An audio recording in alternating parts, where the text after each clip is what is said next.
Welcome to Mr. Erbac's Gaming.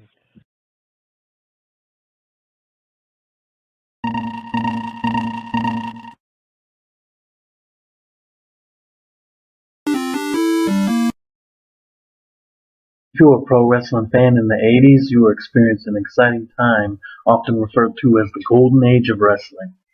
But if you were a wrestling and video game fan at the same time, not so much as far as good wrestling games. These were awful games, none which carried the license of one of the two big pro wrestling companies, except for Micro League Championship Wrestling for the Commodore 64, which barely qualifies as a game. It was a turn-based strategy game and really slow. In January 1989, the NES would finally get a licensed wrestling game, WWF WrestleMania, developed by Rare and published by Acclaim Entertainment. The instruction booklet out of the game box gets you pumped up to play the game. Are you ready for this? They're the biggest, the brawniest, the bulkiest, the all-time slammingest, smashingest, most sensational wrestlers ever to enter the WWF ring. And now you can challenge them all. Hurl your elbows, clench your fists, fire your kicks, or use your head, literally.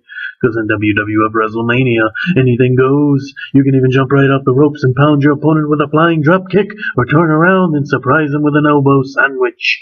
You can be whoever you want to be and go against whomever you like.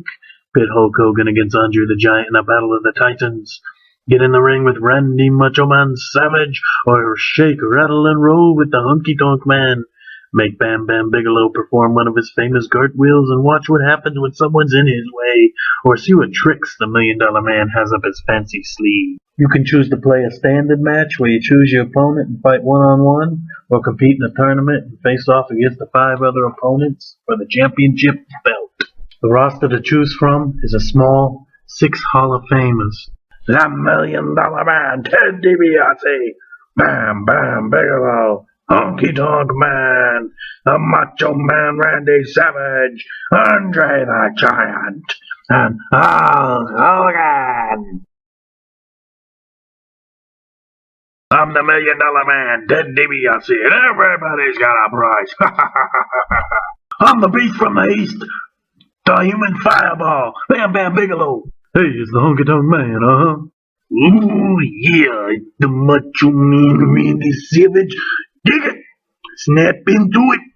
When I put my hands around your neck and squeeze, you will go down for the 1, the 2, and the 3. I am Andre the Giant. Oh, my Hulkamaniacs! This is where the power lies, brother. And what you gonna do when Hulkamania runs wild on you? Ah, brother! Much more exciting than a generic roster. If you play as Hulk, Andre is the final opponent.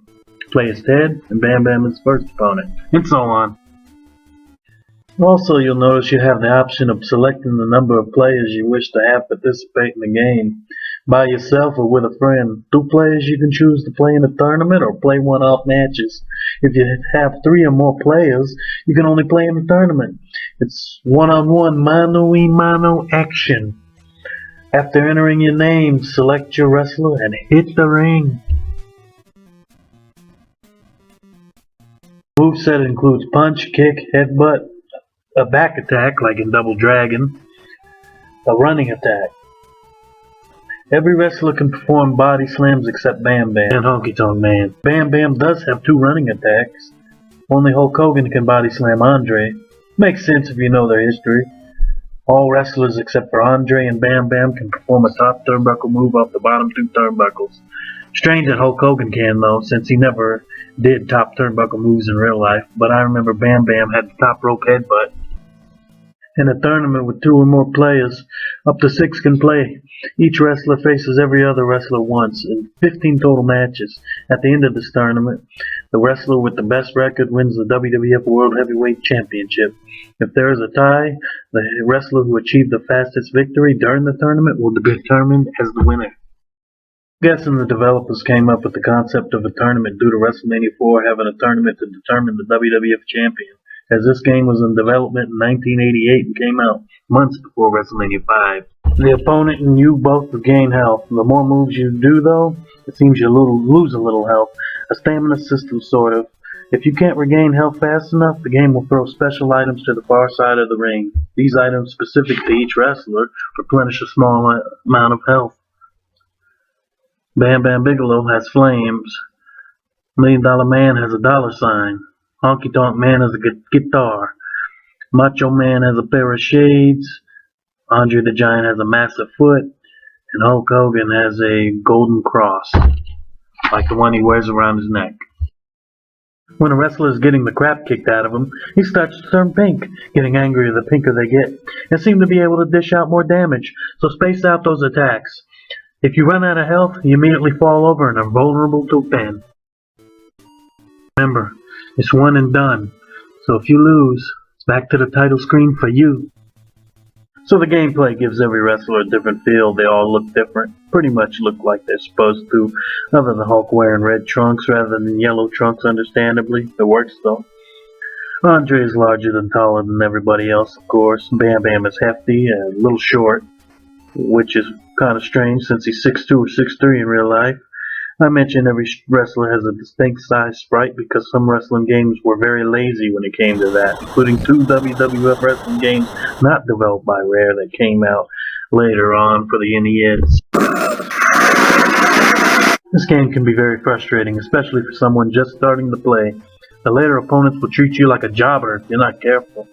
Read the instructions because 2 characters have a different command to pin your opponent. Once you get used to the controls, it can be fun. Then you can run through your opponents like a superstar versus a jabroni.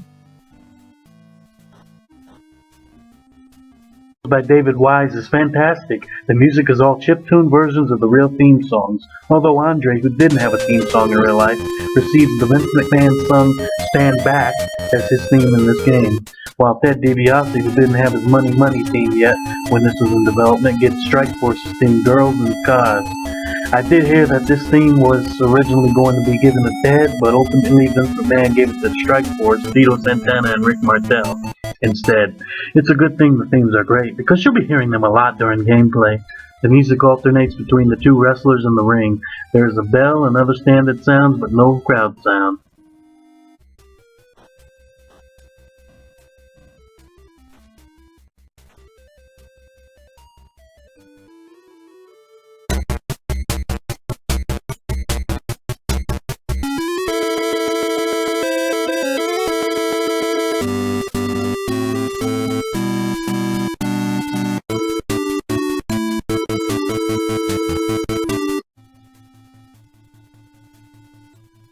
The presentation is nice and flashy, nice character portraits and flashy stars of red, white, and blue. I like the screen transition to the ring, very impactful, along with the great chip tunes of WWF Superstars of Wrestling. The ropes in the front are missing, which is weird, and the background is black with no crowd, so no way to exit the ring, but it kind of works for this game. I must say, the gameplay feels more like a brawler than a wrestling game, but since previous wrestling games' gameplay totally sucked, that's not a bad thing. This game has no difficulty setting, and it does have a little bit of a balance issue. For example, it'll be a lot tougher to get through the game with Ted DiBiase than Hulk Hogan.